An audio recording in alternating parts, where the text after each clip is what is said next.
Walk into your house and you will find everything you need. Forks in the drawer, shoes by the door, keys on the hook. You know where everything is, and you don't have to think about how to use it. You reach for what you need when you need it, and as long as you don't have pets or children, it's just there. That is language acquisition. Acquired language is found in your main living space. It's in the cupboards, it's on the counter, it's by the sink. It's part of your everyday experience, stored where you can access it quickly without thinking. It's functional, it's automatic, and it fits naturally into the flow of your life. But you might have some other stuff that isn't part of your everyday life. You know, all the things you have in the basement, a storage unit, your parents' garage, the attic. Whatever that space is for you, picture it now.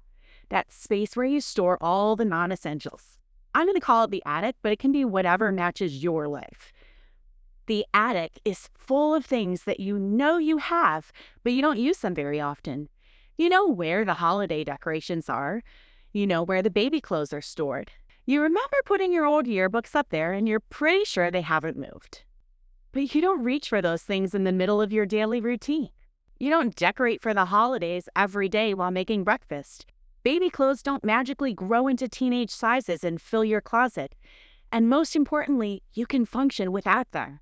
The things in the attic aren't integrated into everyday life, and they don't become part of it over time. They stay where they are. Special occasion, out of sight, and usually out of mind. That's what it's like to use the language you learn explicitly. Grammar rules, conjugation charts, even drilled vocabulary.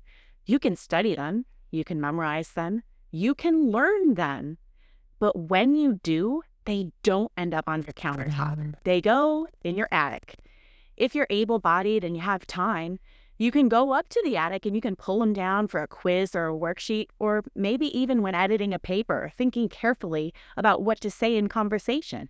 But it takes time and effort to go grab them, and that stuff always goes back to the attic.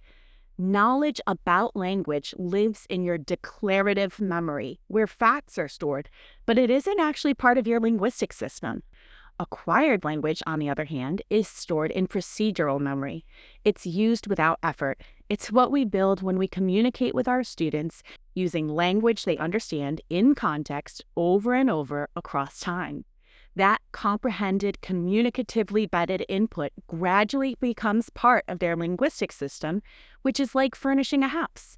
It's always there, always accessible, and it can be used without any special effort. You could just plop down on the sofa.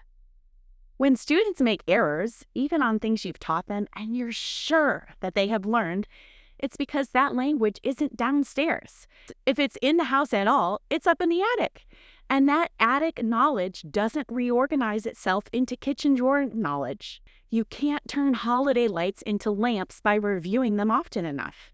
It's a different kind of knowledge entirely, and you don't need your attic stuff to live your daily life. You don't need declarative knowledge about language to use language. Our goal isn't to cram more into the attic.